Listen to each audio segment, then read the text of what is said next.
Amanda. I want to play a game.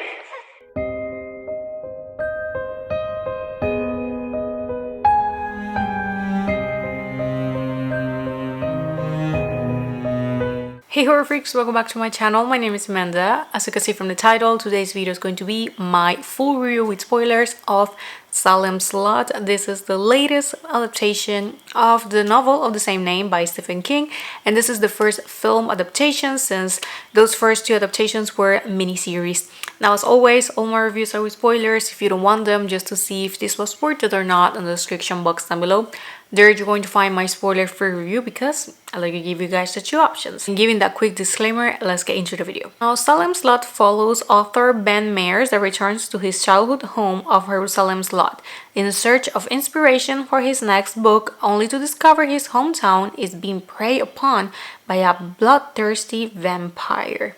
The film has a running time of 1 hour and 53 minutes, and to give a quick summary, the film opens with Richard Straker telling to a man that he needs to find 2 delivery guys to get a box delivered to the master's house.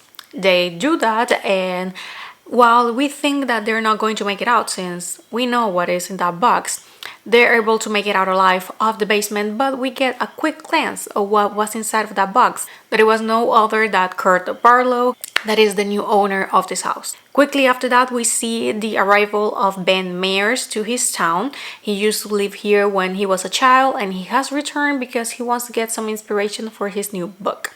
But as the plot says, he's going to quickly realize that there's a vampire that is in town. Ben decides to go to a realtor since his interest in the master's house, but it has already been sold. And here he meets Susan, and they get pretty quickly into a romantic relationship. He goes to the public library because he is doing some investigations and that are correlated to actually his parents.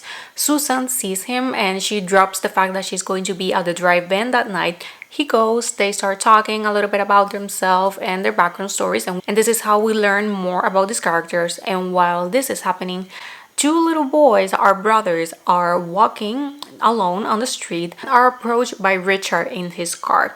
They decide to not get in because he is a stranger, the right thing to do, but they made the mistake of going through the woods and it's getting late.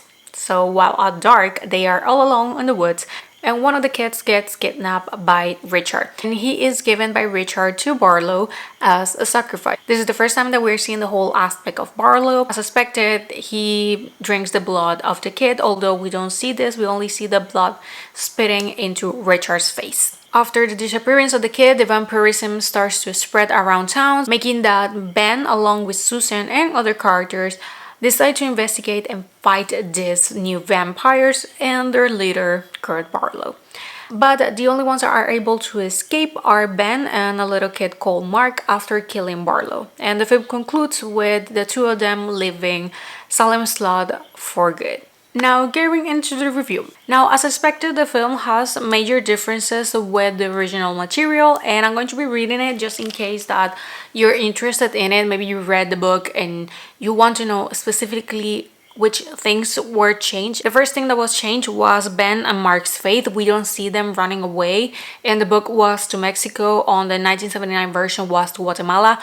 We don't see any of that. We only see them running away from the town. So that whole deal of them running away from the vampires that are still out there, we don't see anything of that. Second thing is the big fight has a new location. Instead of being on the basement, is now at the drive-in theater. Susan's faith as a vampire was also changed. She transforms here into vampire, but how things happen and how things turn out are different here. Mark's final encounter with Danny is also something that was changed. The whole relationship of these 2 are changed. Here, Mark is treated as a new kid that is being bullied, and he's trying to make friends, adding a little bit more depth to that friendship. In this one, Father Callahan is actually killed. He does not survive, something that I wasn't expecting, although this doesn't have ties with it, but he appears in other Stephen King book. But since it's not correlated, it's not going to make any harm, but he is killed here. Matthew Burke's heart attack is also changed. He dies, but the way that he does is also different. Susan's parents, that is also changed. Here she is in town because she is with her mother because her father just passed away. And that initial introduction of Ben and Susan was also changed. The whole history of the Marston's house swept away, is never mentioned. Point that you can even forget that the house is there and how important it is for the story. Here is just another house. The origin story of Ben is also changed a little bit here. Here his parents die on an accident, but in the book he lived with his aunt for 4 years after his father's death, and because of the mother couldn't take care of him anymore. But here Ben leaves the town because his parents were killed on a car accident by a drunk driver. And those are the major changes. Of course, I'm not going to be listing every single one of them because I will need to have the book with me since I don't remember every single detail, but you can tell if you have read a book when things has been changed, maybe for the better or for the worst, on a film adaptation. But when it comes to the film itself, I didn't know what to expect since the film was delayed for 2 years, and sometimes that is not a good thing because why delay a film so many times? This film had so many different dates that I even remember Stephen King tweeting what the hell was happening with the movie and that he didn't understood why Warner was delaying the film over and over. But we finally have it here. This is probably one of the few times that I agree for a film that was originally going to be released in theaters to end up being released on a streaming service. I do not feel that this is a film that I would have enjoyed in theaters because unfortunately this wasn't as good as I was expecting. The biggest, not issue, but the biggest mistake of the movie is to trying to cramp the whole story in 1 hour and 53 minutes. The first adaptations of this book are both mini-series because it's not a long book, but there's a lot of details and a lot of things that are happening, so you need enough time in order to properly develop stuff so you don't chop anything important. You can have a sequence of events, things can get understood, and you're going to create an engaging story. Here, they decided to cramp everything so damn fast that it's messy. It feels that it cuts so damn much, and it's like, okay, we need this and then we need that. It's like all the points here, without a proper explanation, without the proper context, without development, transitions. It feels like chop, chop, chop, chop.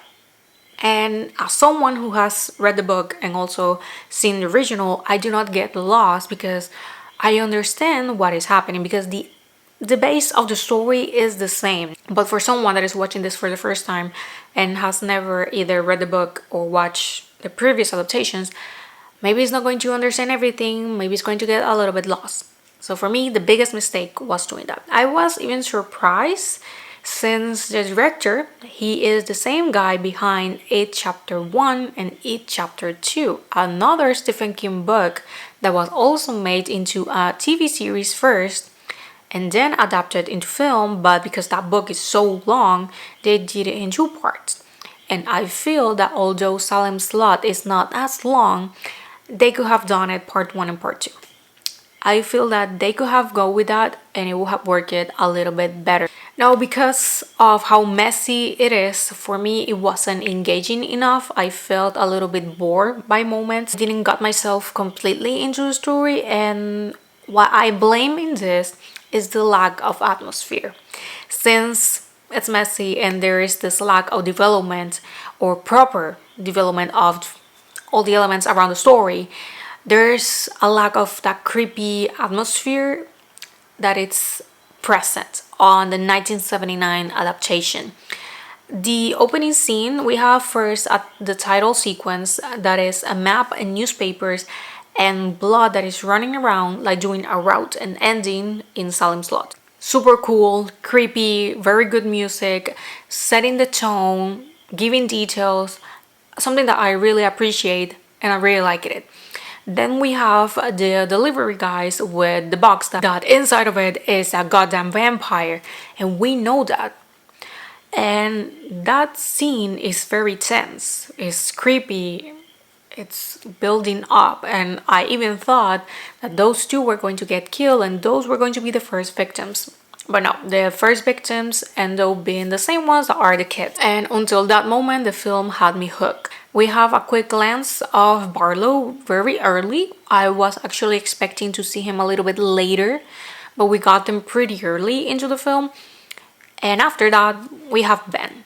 And it's like going to a middle part of the story and then returning to the beginning. Something that has been done before. This is nothing new, but the way that they did it, it didn't fully work when it comes to transitioning from one thing to another, since they have already changed the beginning of the story, comparing it with the 1979 version. So I was like, oh, so we're doing something different here. I like that.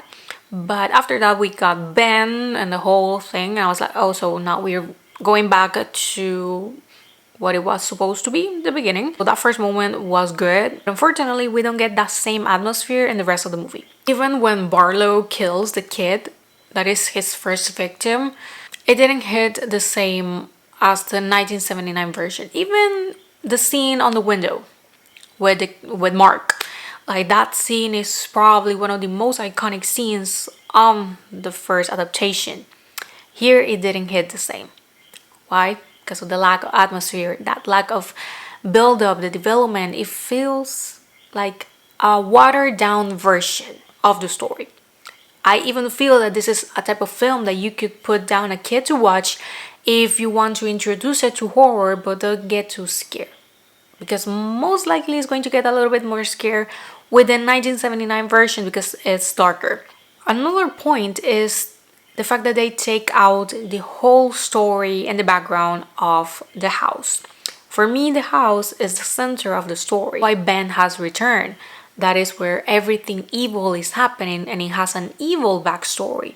They don't give mention of it. I feel that taking away the story of the house and how everything goes around it, you're taking away the essence of it. Like I said, the base of the story is there, but that essence, the whole atmosphere, is not here.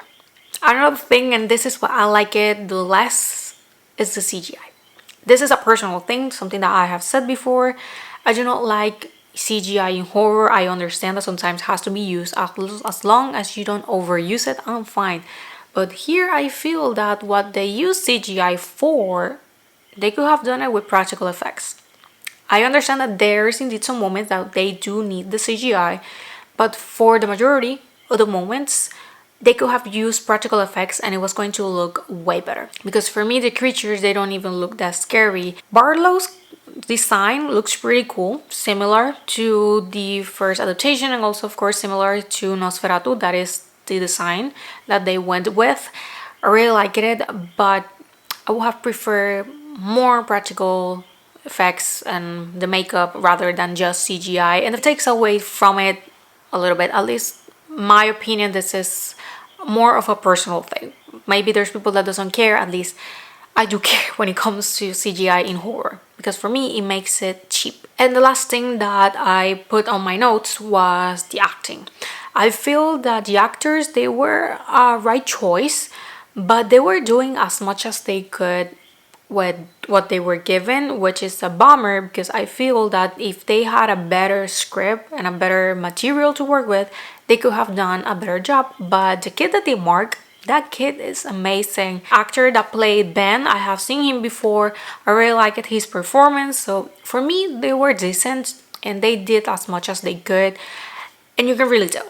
You can really tell that they were doing as much as they could. So it's unfortunate that it could have been way better. Unfortunately, this wasn't a film that I enjoyed, but if you want to go and give it a chance, do it. Still, the cinematography is pretty cool. The whole set that they use for the town looks pretty cool. I feel that they could have used a little bit more of it and they could have built up better that whole atmosphere, and this could have been way better. So unfortunately for me, this is a 2.5 out of 5 and a 6 out of 10. I was expecting a little bit more, but it's not the worst one either. This is not trash. This is not something horrible that should never be watched. No, no, no. If you want to give it a chance, go and do it. Maybe you're going to enjoy it a little bit more. This is a good way, like I said, to bring kids into horror, but also to introduce people to not only Stephen King, if you want to do that, or vampires, or maybe the story in general. I feel that is good for introductions. At least something can be done with it. But with this, I end the video. Thank you so much for watching. Let me know down below your thoughts if you already saw it. Apologize for the delay, but tomorrow's video will be VHS Beyond review. And once again, thank you so much for watching, and I will see you guys on my next video. Bye. Game over.